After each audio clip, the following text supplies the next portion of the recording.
What is up, freaks? It's your boy Marty Bent here to introduce this episode of Tales from the Crypt. I sat down with the CEO of Charity Water, Scott Harrison, to talk about his story, Charity Water's 15-year journey, how they're bringing potable drinking water and water wells to people all over the world who desperately need it, in their mission to get everybody clean drinking water on the face of the earth. A bold endeavor, a bold mission, but they're doing it. And they're implementing Bitcoin into their mission as well. They have a Bitcoin trust, which they're currently accepting Bitcoin donations for. They're going to put the Bitcoin in this trust, and they're going to hold it until 2025, at which point they will begin dispersing it to bring more water, more clean drinking water to people across the world. They're going to hodl and then deploy for a very good reason, for a very honorable reason, for a very virtuous reason.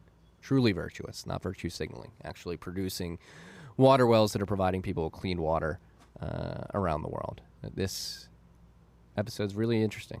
We focus on Charity Water throughout most of it. We get Bitcoin at the end, but Scott's story is incredibly inspiring, and it's really it was a joy to have a conversation with him about everything that's going on.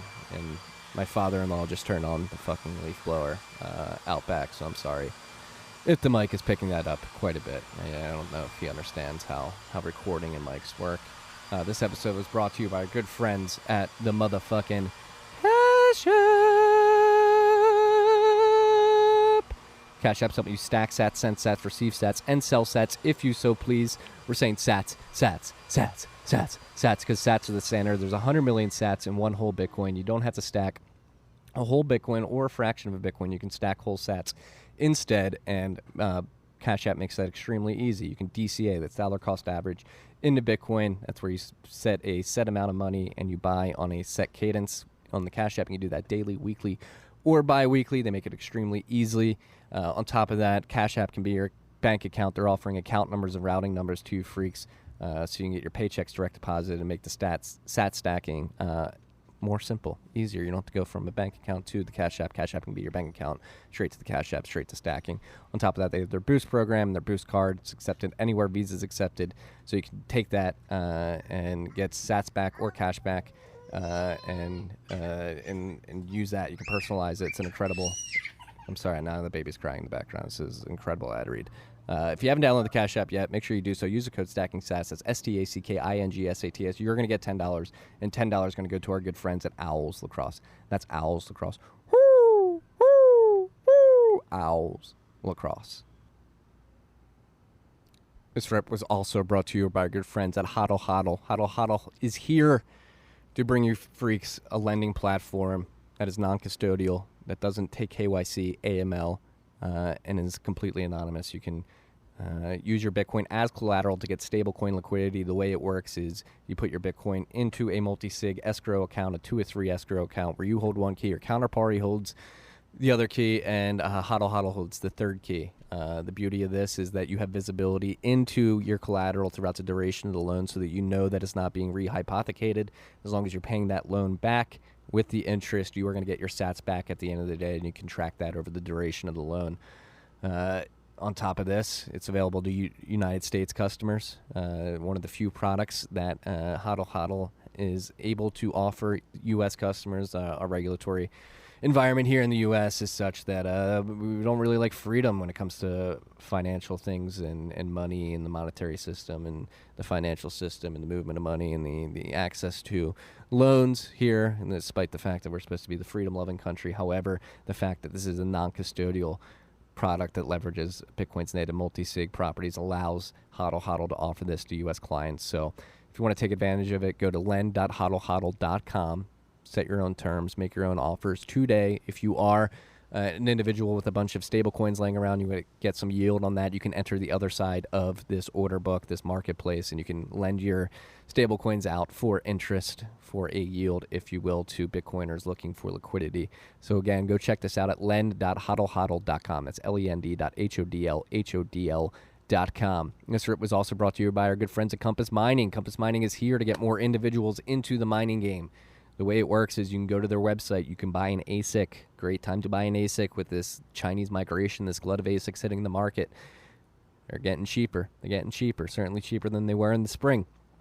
Again, the way it works, you buy your ASIC, you pick your model, You purchase your ASIC, and then you can line it up with a hosting facility with competitive electricity costs. So you buy an ASIC, you pick a model, you buy the ASIC, you pick a hosting facility. Compass gets your ASIC, they plug it in at that hosting facility, and they begin streaming sats to a wallet of your choice. If you want to take possession of your ASIC, they allow you to do that as well. They will mail it to you. When you buy your ASIC, this isn't cloud mining. You're actually buying ASICs on behalf, or you're buying ASICs from them, and it's dedicated to you. Again, you can plug it in at this hosting facility, but if you ever want it sent to your house, they will do that for you.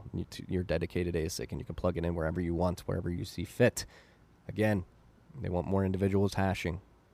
Go check them out, compassmining.io, compassmining.io. If you want to contribute to TFTC directly, we will have a special ref link in the show notes. All right, Compass Mining.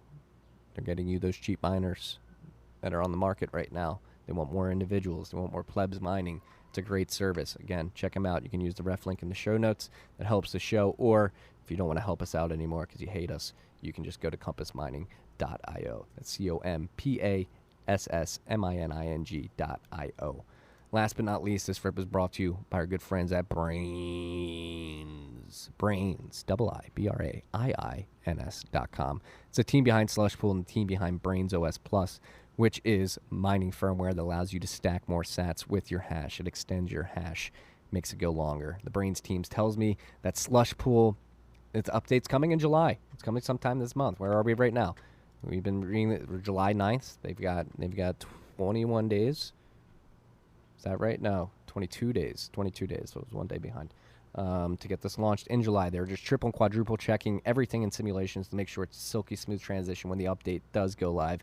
Meanwhile, the latest Brainz OS firmware update includes full support for Antminer S17E and T17E, as well as some significant improvements to the auto-tuning for all X17 devices, and it's available now at Brainz. Again, that's IBRAINS.com/OS/plus.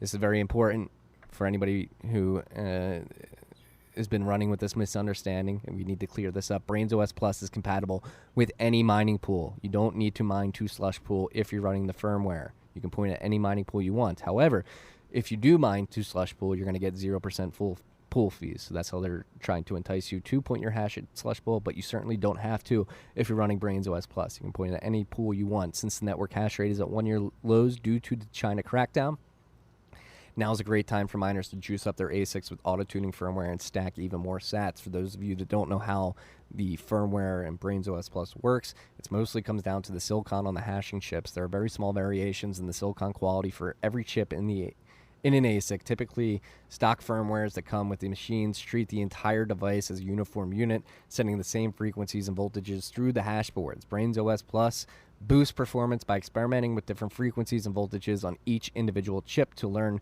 which chips are higher quality than others. Then it calibrates to send more work to the higher quality chips and less work to the lower quality ones. The end result of this per chip tuning is more hash and thus more sats per watt of power consumed.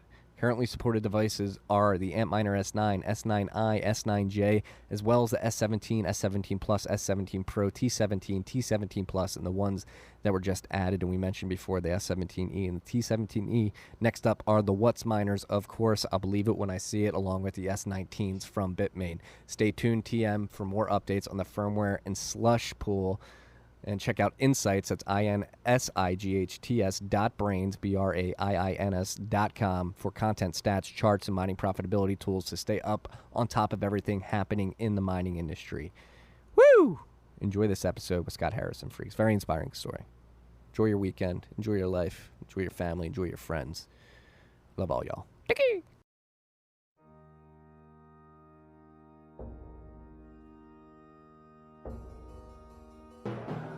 You've had a dynamic where money's become freer than free. If you talk about a Fed just gone nuts, all the central banks going nuts. So it's all acting like safe haven. I believe that in a world where central bankers are tripping over themselves to devalue their currency, Bitcoin wins. In the world of fiat currencies, Bitcoin is the victor. I mean, that's part of the bull case for Bitcoin. If you're not paying attention, you probably should be. What is up, freaks? Welcome back to Tales from the Crypt. sitting here on the back porch studio today. A very nice July summer day here. Got a nice ocean breeze coming my way. And I'm sitting down, with Scott Harrison, the CEO of Charity Water, and somebody who has one of the most interesting life stories that I've come across, and certainly one of the most interesting stories of anybody I've interviewed on Tales from the Crypt. Scott, welcome to the podcast. How you doing? Thanks so much for having me. It's an honor. Oh, it's an honor to have you. I guess a little background for the freaks out there. Scott and I met briefly at a party in Miami at Bitcoin 2021.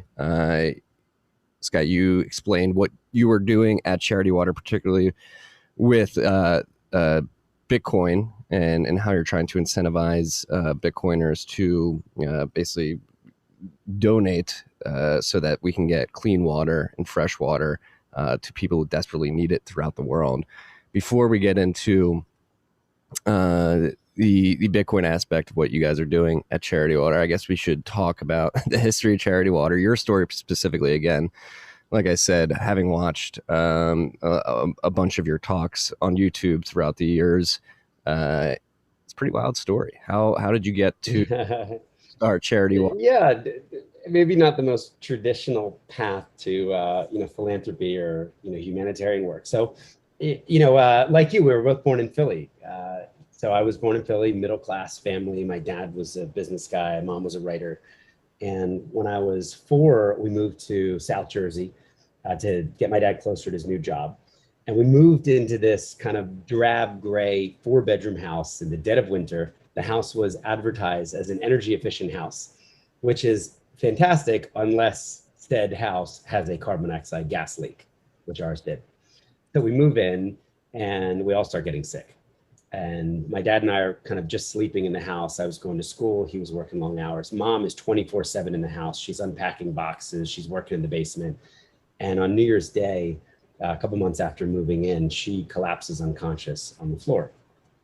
She was kind of the canary in the coal mine. And this led to a series of blood tests, the discovery of massive amounts of carbon monoxide in her bloodstream, and then eventually to my dad discovering the leak, the gas leak in the heater and ripping it out and throwing it in the curve. And, from that moment on, my life was kind of changed forever. Our family dynamic was changed. My mom wound up miscarrying and becoming an invalid and never recovering and living her whole life with a severely compromised immune system. Effectively allergic to the world. So I went into a caregiver role at an early age.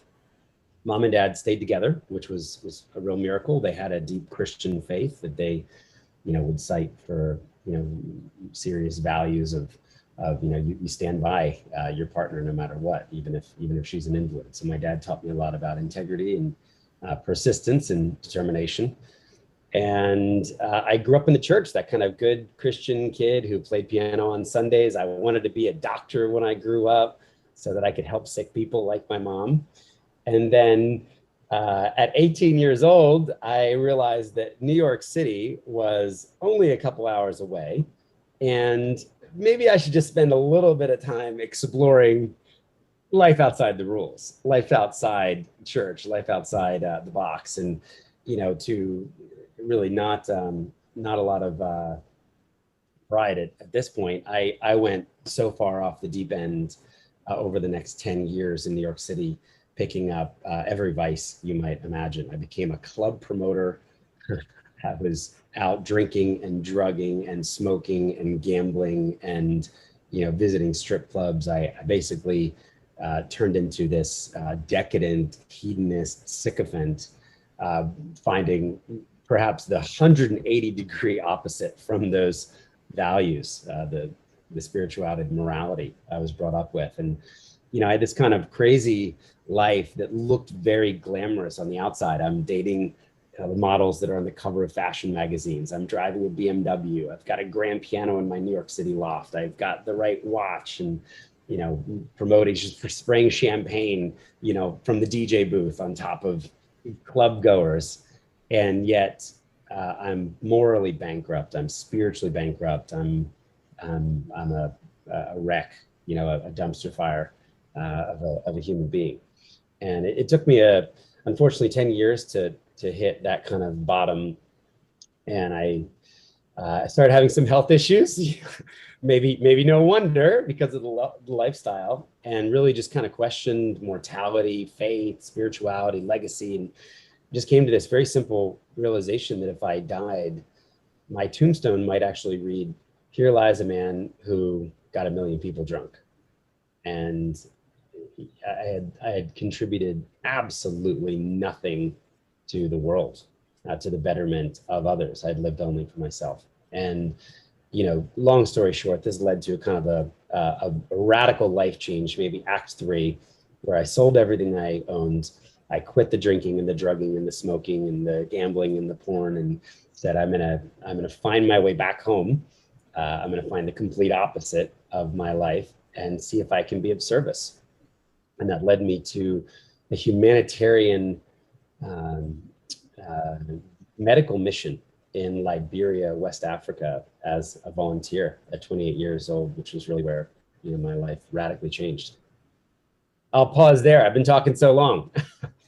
Well, that's one thing we talk a lot about on this show, particularly, is the sort of hedonist culture that's pervasive throughout society. And that's why I love your story so much, is that it's somewhat of a hero's journey, if you will. The way you describe your story, particularly when you hit rock bottom after a decade of the club life, it's really inspiring, and it's something that resonates specifically with me, and a message I've been trying to get across on this podcast is like the focus on, I guess, that transition from you sort of noticing that you were living a hedonist lifestyle, if you will, and the need to change, like, I guess, to focus on that rock bottom moment. Like, do you think you needed to experience that particular feeling to turn into the man that you have today, a family man,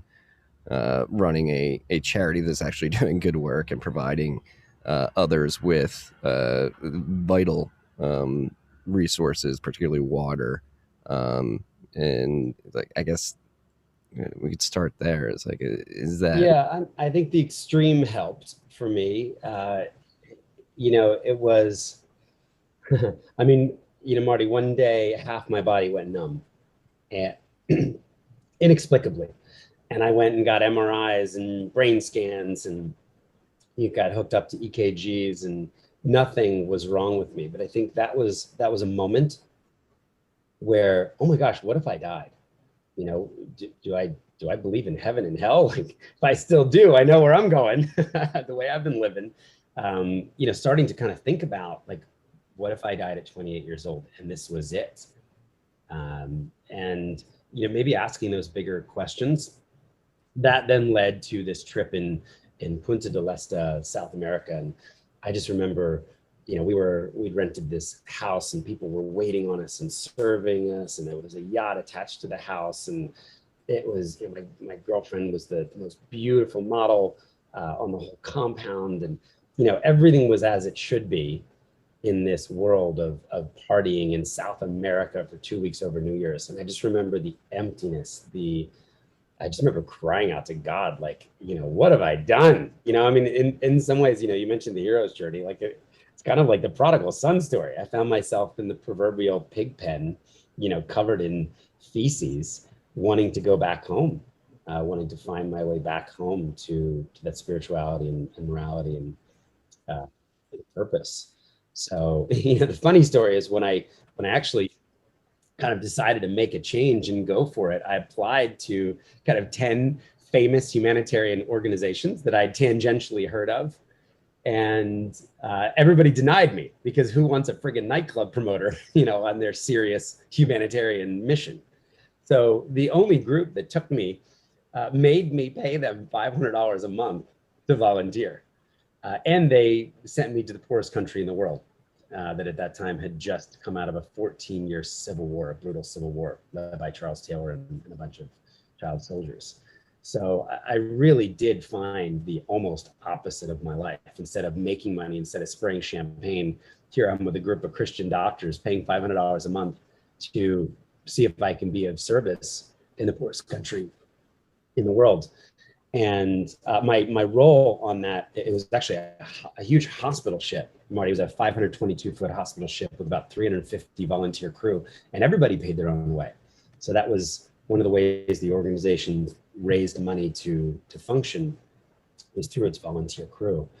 And I signed up to be the photojournalist, to take pictures and to tell stories of the important work that these doctors would be doing. And my third day in West Africa, I'll never forget being told that the government had given us the football stadium, the soccer stadium in the center of the city to triage the patients who would come to see our doctors.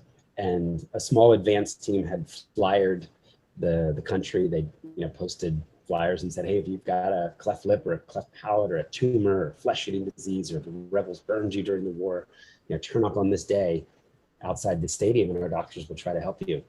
And one of the most transformative moments for me, along the journey, was this third day in Africa. And I remember getting up at 5 a.m, putting on hospital scrubs, jumping in a convoy of doctors and nurses and surgeons headed to the stadium. And I knew that we had 1,500 available surgery slots to fill.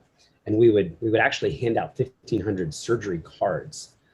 And when we turned the corner, there were more than 5,000 people standing in the parking lot waiting for us to open the door. And I just, that hit me hard, realizing we were going to send more than 3,000 sick people home without the opportunity to see a doctor because we didn't have enough doctors.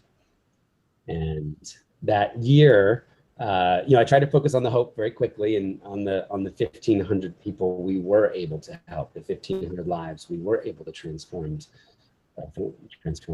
And I finished that year taking 50,000 photographs, many of them for the medical library, many of them following these patients, their stories of transformation. I mean, some of them, Marty, would be ostracized as a volleyball-sized tumor grew from their mouth because people thought they were spiritually cursed. So they would throw rocks at them and they would have to cover their face. And, what they needed often was just a very simple few-hour medical procedure to remove a benign mass, to repair a cleft lip, to remove a cataract, to give someone their sight back. So it was an extraordinary, moving experience being surrounded by these doctors who were selfless, who were living the most purposeful lives possible, and being there to document it all. And the cool thing was I had 15,000 people on my club list. So like it or not, you went from getting invited to the VIP room, to spend $5,000 at a table and bottle service, to then pictures of leprosy, of medical procedures, where I was asking everybody to care and to consider giving money to this organization, and maybe to even consider volunteering. And I realized some of those people, some people said, take me off the list, right? Unsubscribe. I didn't sign up for tumors, but others were really moved and began to give money. And I realized kind of maybe the same gift for storytelling that I had learned, employed over 10 years to get people inside 40 different nightclubs, telling a story that if you got past the velvet rope, if you, went home with a cute boy or a cute girl, if you, drank the best cocktails and sprayed champagne, then your life had meaning. You had arrived. Taking those same gifts and saying, if you care about others, if you are looking for ways to use your money to end needless suffering, to use your time, your talent, you have arrived. Your life will have more meaning. So it was 2 years that I did on the ship. And that's really, the second year was where I discovered the water crisis. And, almost by chance, even though this was a huge medical mission, there was one guy who off to the side would go and build 5 water wells in the rural communities. He would basically go hook up 5 communities of a couple hundred people each with a well that pumped clean water. And I remember just thinking it was the most amazing thing. I mean, first of all, I'd never seen humans drink dirty water before. And I learned that half the country was drinking dirty water. And I had never I just didn't like, I didn't know anything about like, oh my gosh, people don't have water, and then you can bring people clean water and you get these unbelievable stories of transformation and health. And so I really stumbled into the water crisis. Oh, and then I learned that at the time, 1 billion people worldwide, 1 in 6 human beings alive on the planet didn't have clean water. So that was kind of, I just stumbled into water maybe as the root cause of so much of the sickness and disease that we were seeing. It turned out at the time there was a stat from the World Health Organization that said 50% of the disease in a country like Liberia was because of bad water and lack of sanitation. So one of the chief medical officers on the ship just said, hey kid, you know, you could stick with us and you could take pictures and help us get more people surgery, or you could go out and try to bring everybody clean water. And 5,000 people wouldn't be waiting for us outside the stadium if they just had water to drink. And I was 30 and I said, why not try? It sounded so simple. And I came back to New York to start the organization.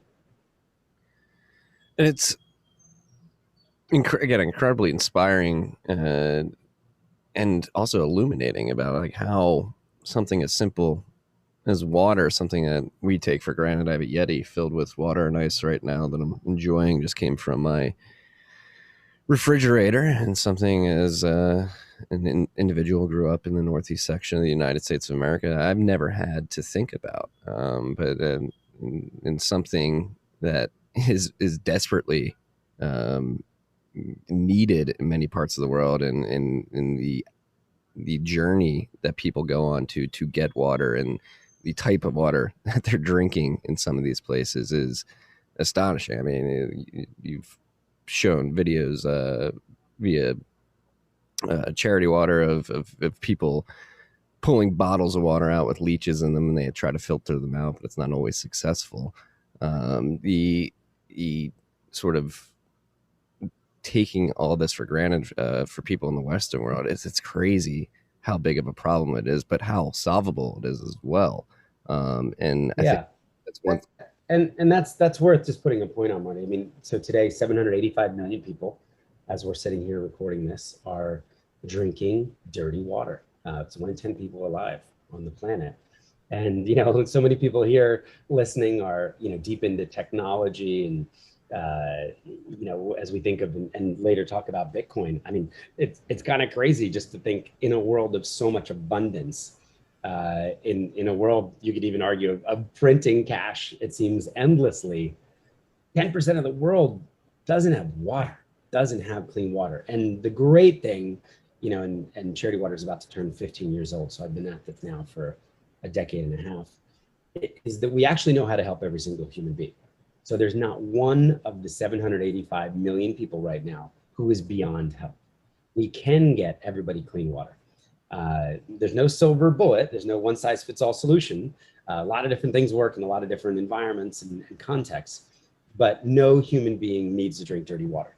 It's not like, let's say, pancreatic cancer, right? Which still baffles us and kills 90% of the people, you know, that come down with it or so. Or, you know, there's so many incurable diseases where we're frantically deploying medical research, trying to find the cure in a test tube. Water's just not like that. You can drill a well, you can harvest the rain, you can build a filtration system, you can move. There are just so many different things that work, and we know how to do it.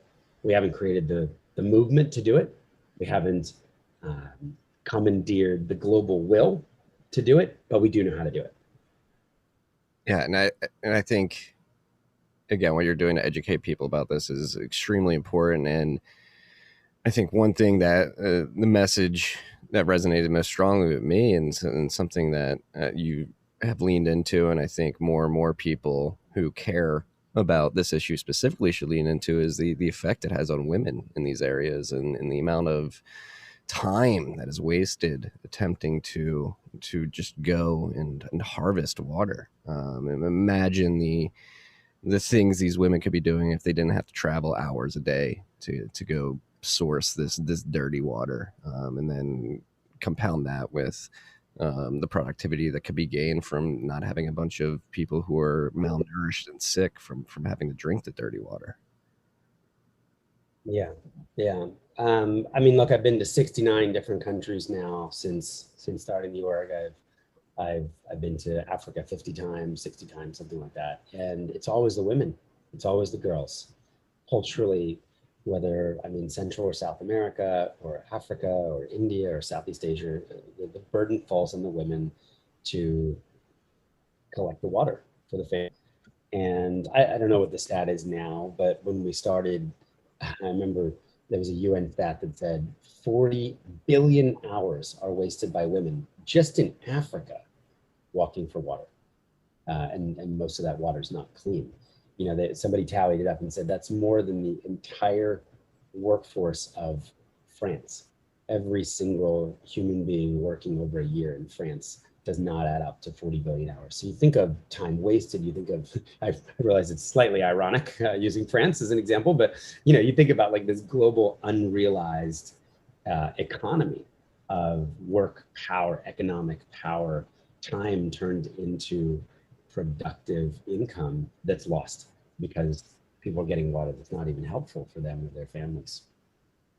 Yeah, so is that something that you've noticed as you've been getting these clean water wells in the places? How does it affect the local economy, and what do individuals like the women who would have previously gone to harvest that water, what do they do instead? Yeah. Access to these Yeah, well, I mean, I guess the first thing, I would just ask people to consider is just kind of run through your day and imagine you didn't have clean water. Imagine kind of how we just use water and often take it for granted throughout the day, from waking up in the morning and taking a shower and brushing our teeth, or, combing our hair, running the coffee machine, going to the gym or the yoga studio.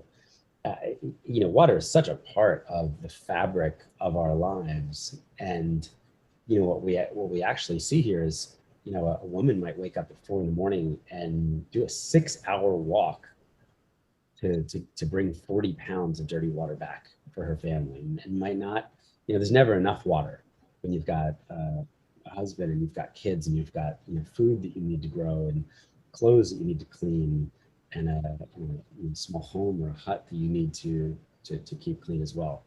So I think just the sheer amount of water, I mean, someone in the developing world might use 1/50th of what we use and take for granted every day. Water impacts health. I kind of touched on that a little bit. Obviously impacts women and girls. It impacts the local economy. I mean, and so, it is just, it's hard to imagine life without water, but yet or without clean water, and yet that is the reality for so many people. So, Charity Water for 15 years has taken a solution agnostic approach. We've got about 14 technologies now that we employ across a 20-some country global portfolio. Often they're really simple things that work, Marty. Sometimes it's $12,000 to drill a well and tap into the clean groundwater right underneath the community. And it's kind of the water shoots out of the ground as they flush the well, and you've got 300 people dancing, cheering, splashing,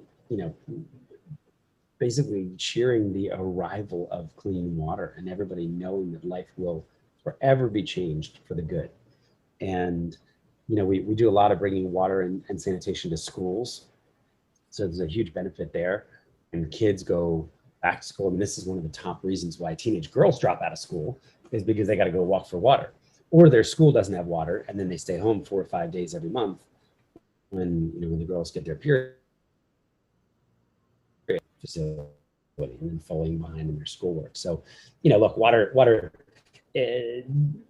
you ask what women do. Often women will use the extra reclaimed time to start small businesses, and they'll sell rice at the market, or they'll sell peanuts, or they'll start a brick building business. They'll try to earn some extra income for their family. So it's just a great thing to do. And, the last thing I'd say, now being in this game for 15 years, Marty, everybody thinks this is a good idea. So it's one of the very few things perhaps we can agree on in this contentious, divided world. Whether you're a Republican or a Democrat or a libertarian or an independent, you're a Christian, atheist, Muslim, Buddhist, agnostic, everybody can stand for clean water for humans. It's an inarguable common good. And that's allowed us to build a really big tent of people who believe what we believe, that everybody alive on our planet should have clean water and drink. Yeah, and I completely agree. I mean, it's hard to disagree with the fact that clean water is good and most people should have access to it, especially if they have the ability to get access to it. I mean, it's you just get down the Maslow's hierarchy of needs. I think everybody can realize and recognize that water is on the very bottom of that: food, water, and shelter. And you would have to be an evil person not to want others to have access to that. But another thing you guys do at Charity Water, it's very encouraging, and something that you noticed early on is that people have a very strong distrust for charities historically.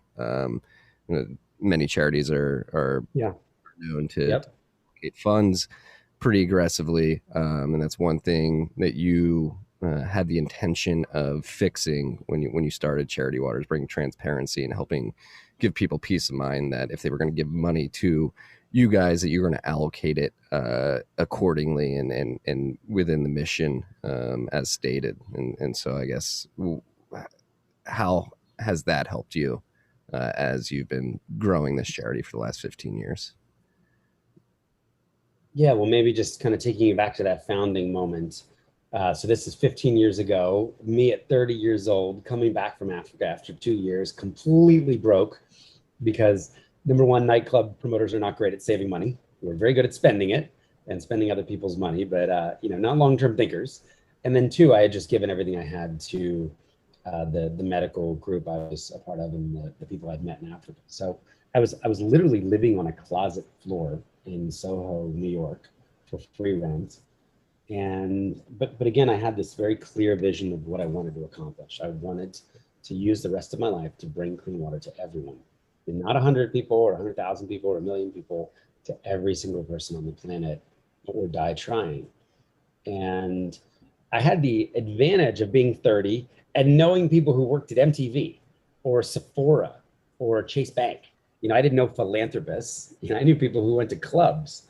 And as I talked to my friends and acquaintances about this idea, I realized most of them didn't trust charities. There was a cynicism, as you mentioned, there was a skepticism. I came across a USA Today poll that found 40% of Americans said they didn't trust charities. More recently, NYU did a study that found 70% of Americans believe charities waste their money, right? It's like, you have one job is to spend money well towards the intended purpose. So there was a huge lack of trust. And as I talked to people, I had a couple big ideas. Well, first of all, I thought this was a market opportunity. What if I could reach out to the skeptical, disenchanted, and get them excited about giving? I believed water would be an issue that could do that. Again, everybody could agree on clean water for others. And then I just had this idea, well, what if I could promise that 100% of all donations we ever collected from the public would go directly to clean and safe drinking water for people to fund these water projects. And in a separately audited bank account, I would raise all the overhead separately. So 2 bank accounts, right? The public bank account, the water bank account. If $1 came in or $1 million came in, 100% of that would go directly to help people in need. No overhead, no staff salaries, no office rent, no flights, no toner for the Epson coffee machine. I would raise all that separately. So that was kind of the first pillar. And then the second thing was just realizing with this 2 bank account model, we created a non-fungible donation flow, so we could use technology to track the donations down to their final, let's say, village. And we became the first charity just to put all of our water projects up on Google Earth and Google Maps. So we said, if we build 10 water projects, you're going to see 10 satellite images and pictures of those. If we build 10,000, you're going to be able to see 10,000 of those. So kind of proof was this second pillar baked into the organization, and this belief that if you showed people where their money went, the people who were helped, people would continue to give, we could restore faith in giving. And then the third pillar was just this belief that for the work to be culturally appropriate and sustainable, no dude like me from New York should be running around with a hard hat around Uganda. This work had to be led by the locals. We would go and find the local organizations who could take the money who could operate drilling rigs, who could scale their organizations and lead their own countries forward. So, kind of a local army of water hydrogeologists and technicians and drivers in each of these countries. So we put the 100% model together, this belief that if we proved where donors' money went, and if we worked through the locals in each of these countries, and we kind of took it out to the market. And day one of Charity Water, I'm kind of sad to say, was a party in a nightclub, because I didn't have any better ideas. So I threw my 31st birthday in a nightclub in the meatpacking district, and I charged everybody $20 to get in. I lured them there with open bar, and we took the $15,000 in cash we collected that night, and we took 100% of it to a refugee camp in northern Uganda, and we did our first few water projects. And then we sent the photo and the GPS and even video proof back to the 700 people. And we said, you came to a party. Maybe some of you don't even remember coming to the party, but you did, and you gave $20, and here's what happened. And that, those were the first few projects. And, fast forward 15 years, we've raised almost $600 million now for over 60,000 water projects across 29 countries. For, this year we're closing in on 15 million people with clean water. Really just trying to run that, a variation on that theme, use 100% of people's money directly for the project, to show them impact, have stories of impact, and grow this local partner network. It's so incredible. Congratulations on all that. And that's another thing that really, I think you hit the nail on the head, is depending on these local communities to take care of themselves, right? And that's like, this is a Bitcoin podcast. We're not big fans of the federal government, because we believe that everybody in DC is so far removed from the local economic information and flow of information that it's literally impossible to make good decisions from a centralized location that is far removed from, again, the flow of information, the grassroots information. And so, like, partnering. I think that's right. And let me just say to that, like, people ask sometimes, well, how do you choose the locations of the wells? That's all done at a local level. That's done in Malawi. That's done in Ethiopia. That's done in Odisha, India. It's done in Cambodia by the local partners, who will have kind of 3 to 5 year strategic plans of the areas and regions that have the areas of greatest need. That's not us, cherry picking any of that from New York. It's really a belief that we want to come, we want to hire, forge high integrity partnerships and relationships, make sure we've got great audit practices, both on the quality of the work and the flow of money, but then really lean on that local expertise to make great decisions and empower those organizations to lead their communities and countries forward into the future. Yeah, no, it's powerful stuff. And that's what it's all about, right? It's empowering people and giving them the facilities and the ability to make their lives better. Right? Like if the white man from New York were to come in and try to just like run things at a local level in Africa, it doesn't seem as genuine or as advantageous to actually produce the results that you want, which is getting clean water to people. So again, that's like another decision that you made at Charity Water. It's just extremely commendable, and I think smart in the long run. That's going to produce quality results for these communities. And this is something I know personally from having helped get a charity off the ground in Chicago. It's actually Cash App sponsored this podcast, and they matched donations to this charity outreach with lacrosse in schools. OWLS is the acronym. And that's one thing I noticed when we were starting that in the south side and west side of Chicago, is that we needed to lean on the local community leaders to help us actually understand how to communicate with the kids that we were coaching. Yes. Yep. And part of it is just kind of get out of the way, right? Yeah, exactly. And not only get out of the way, but like respect that this is a local community that has its own culture, and you, if you're going to come in here and try to help, should understand that culture and work. Yep. Perspective.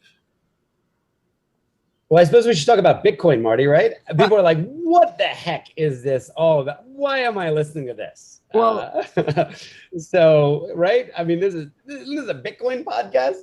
It is, but we get into these philosophical I conversations know. as well. How did you find Bitcoin, and I- why did you decide to integrate it into what you're doing at Charity Water?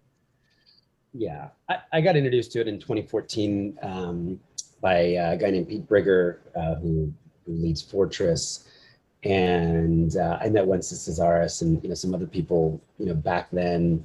Didn't understand much about it, but Charity Water we have been early adopters. We're interested in technology. We made one of the first virtual reality films before there were even the VR cameras. I mean, we put 8 GoPros on a rig and took it to Africa and made a film.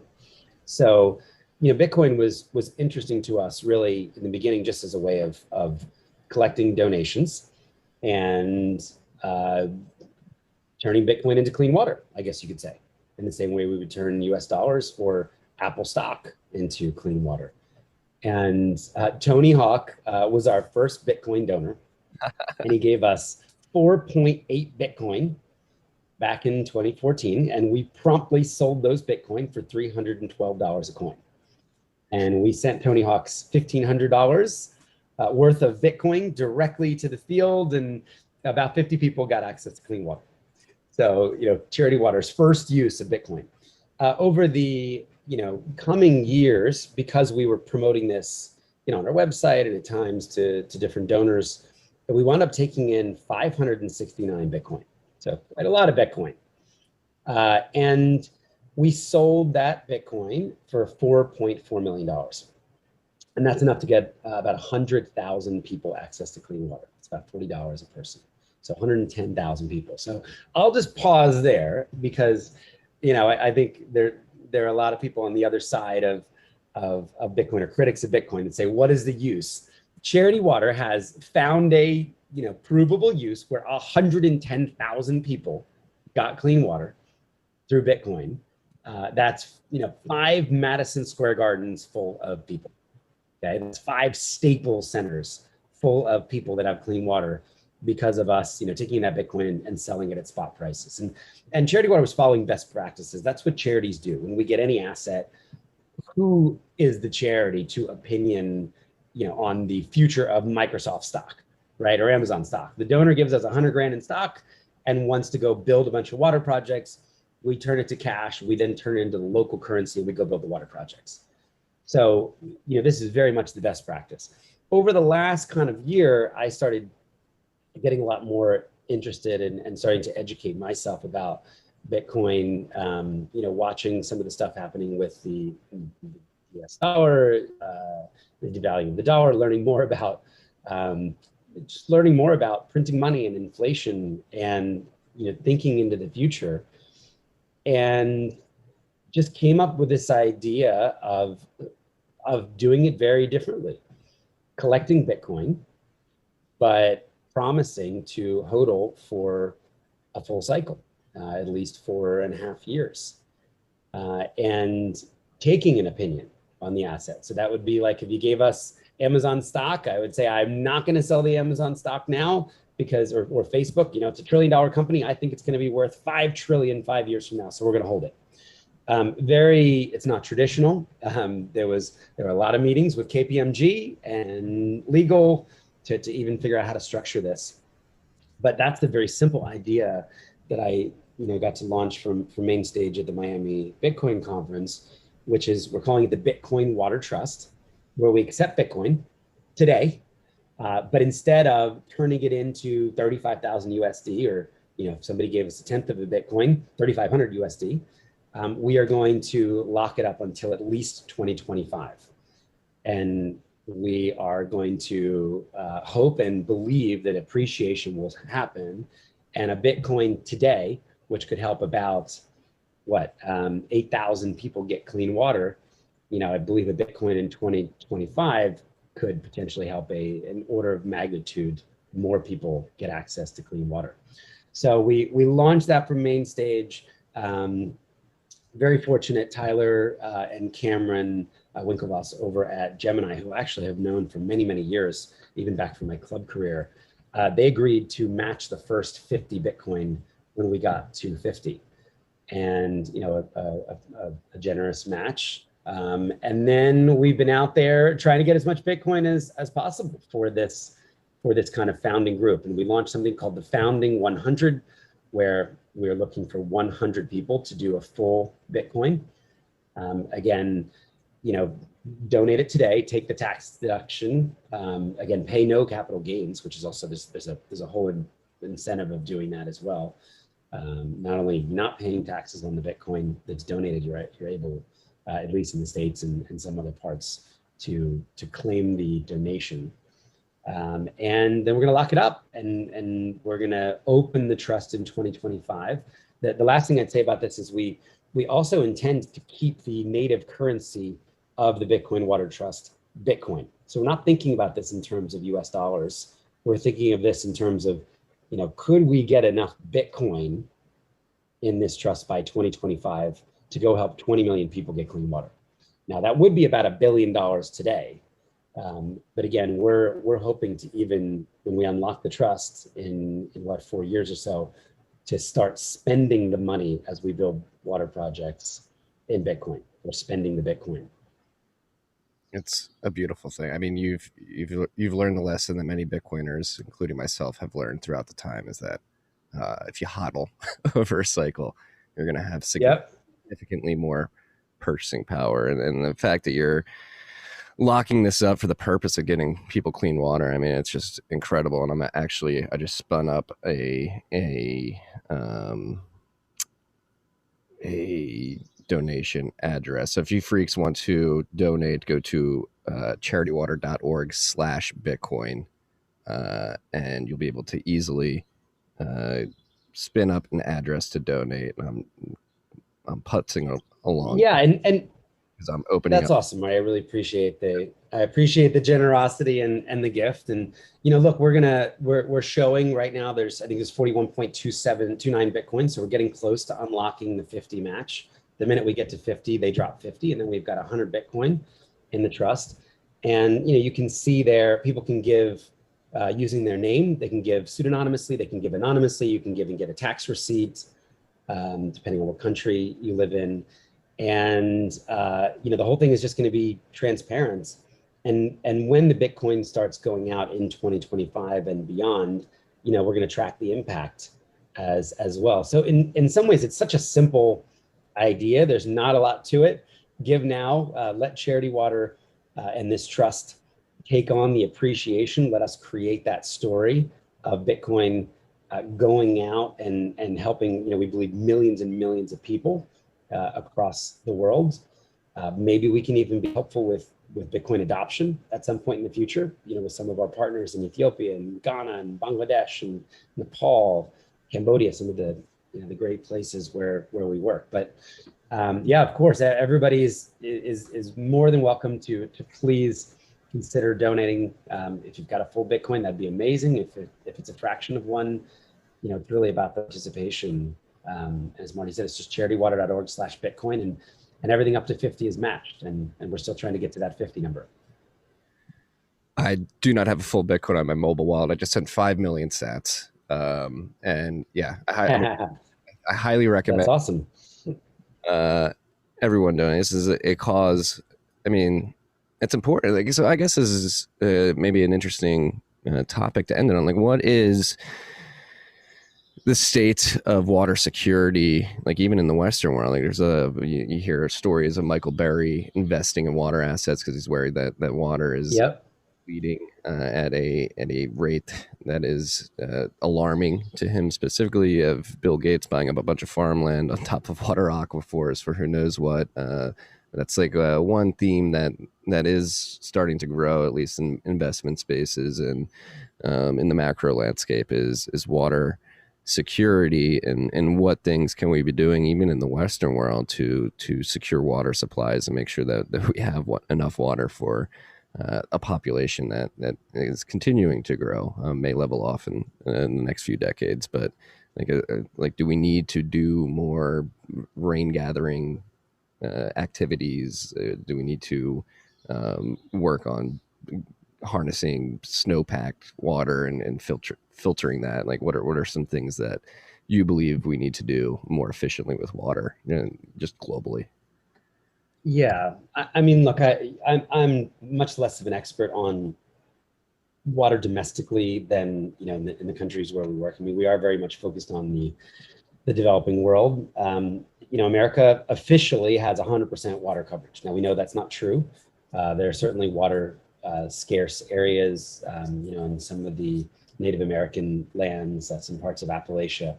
And I think we're seeing droughts, right? We're seeing, we saw Flint, Michigan, right? Very different contamination issue there that required over $1 billion of infrastructure repairs and remediation to get that water clean again. You're seeing droughts in California. So I think absolutely will conservation technology is needed to conserve the water here.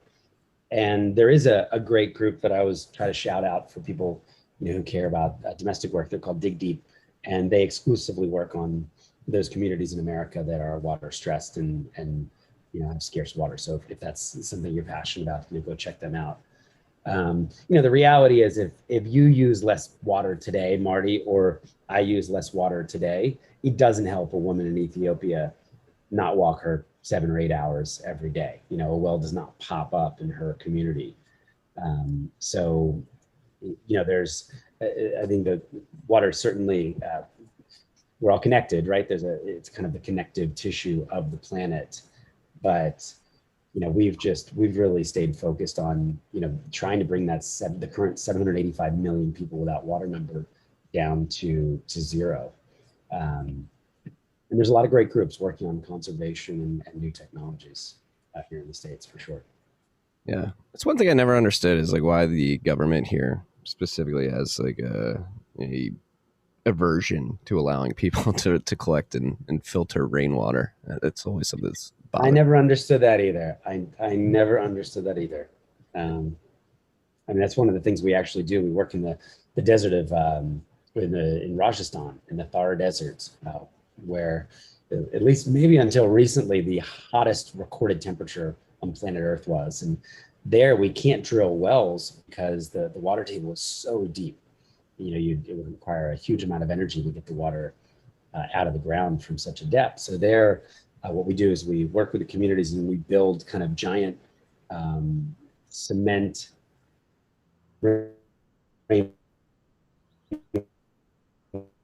water harvesting catchments worth of rain, and then pump it out right next to their house. And it's protected by concrete, so it doesn't evaporate. So I mean, rainwater collection harvesting is something that we employ across our portfolio, and it's a really viable solution in parts of the world. Yeah, we need to be more. That's like another thing that we're really passionate about here on this podcast: being more efficient with our resources, whether it be energy resources, which Bitcoin helps on the mining side by finding stranded and wasted energy sources and utilizing them to produce blocks, but like water specifically, especially if there is an increasing scarcity in certain areas of the world, like we should be doing everything we can to gather and use as much water as possible, but be as efficient as possible when it comes to water falling and collecting it and distributing it to local communities. So I'm very pumped to hear that. Completely agree. You guys are utilizing rain collection technologies throughout your portfolio, because that's something that's never made sense to me here in the United States specifically, is why the government is against. Yep. Scott, this has been an incredible conversation. It's been fun. I guess thanks for letting me share.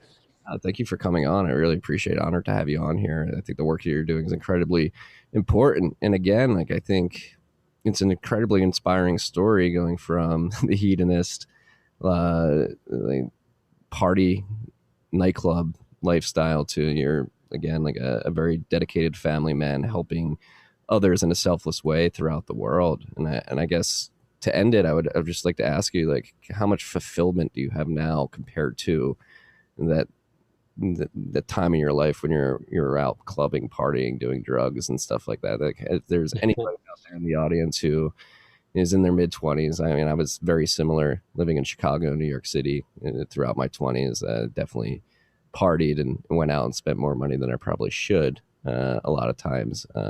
And since having a kid myself and dedicating myself to Bitcoin in this mission, I certainly feel more fulfilled. But I think it's important for individuals in their 20s to realize that like going out and clubbing every night is not necessarily the best use of your time and money. Yeah, I mean, maybe put simply, Marty, I found there's such a freedom in helping others. And, you know, I wake up and I say, how can I use what God's blessed me with to bless others? Sometimes that's time and mentorship. Sometimes that's my personal money that we're able to give as a family to 20 or 30 different causes we support. It's time, but, you know, I look around the local community, the global community, and say, how can I end this needless suffering? You know, what good can we do today? It's funny, my family motto, before I even knew how this applied to the Bitcoin community, our family motto, I've got a almost 5 and almost 7-year-old, is how can I help? And my kids come down, you know, on very good mornings and say, hey, Dad, how can I help? But you can load the dishes, or, you know, you can set the table. So I think it's how, you know, maybe how can we be of service? How can we be perpetually of service? And when you shift from accumulation and, you know, I was talking with, I mean, it's like, you know, I think sometimes that could even be a challenge for this community. There's never enough Bitcoin, right? Everybody has such a universal long view. But can we share? You know, can we share? You know, what is that enough moment when we can be generous? So I think about that deeply and try to just walk the talk myself. Yeah, and I think you're certainly backing up your talk with action. You're walking the talk, and yeah, I think you mentioned water is universally accepted, whether you're on the left or on the right, is something that everybody can agree it should be accessible to every human on Earth. And I think finding these topics that bring people together, like access to water, just creates the ability to have more civil conversations as you move out to more controversial topics that rule the day. So I think something like you're doing helps bring some more civility to conversations, which is important. Some common grounds. Yeah. Agreed. That's what we're trying. Well, Scott, I know you've got your family to get back to. I really appreciate your time. Again, the work that you're doing. Freaks, if you're listening, again, charitywater.org/Bitcoin if you want to help push the Bitcoin donations to 50 so that the matches will start. We're getting pretty close. Is there anything that you want to... The only other thing, you know, if people are interested in, maybe we've got a video online in another community called The Spring, which is kind of our monthly givers. You know, think of that as Spotify or Netflix or Disney Plus for clean water, where we share stories and content, but 100% of the money goes straight to the field. And there's a video of the Charity Water story there that's gotten about 60 million views across platforms, and that's another way people could help. You could kind of check out that video, see some of the images and video of some of the stories I was talking about, and share it with your colleagues, your friends, your family, your kids. Charity Water is a very small marketing budget, so it's really, we rely on word of mouth and passionate ambassadors. So yeah, if you've got some Bitcoin, that'd be amazing to donate to the trust, but you can also just become kind of a supporter of Charity Water through The Spring, and check out the video. So that's just thespring.com. Thanks, Marty. Well, thank you, Scott. Keep crushing it, and hopefully we'll be able to do this again at some point in the future with some even better news about people. I'd love that. Yeah, maybe some cool use cases of Bitcoin actually drilling wells. That'd be real fun. Yeah, we'll definitely need to get an update. We'll definitely have to talk after the 2025 fund is released and allocated. For sure. Thanks for having me on. Thanks for joining us, Scott. That's all we got this week, freaks. Peace and love.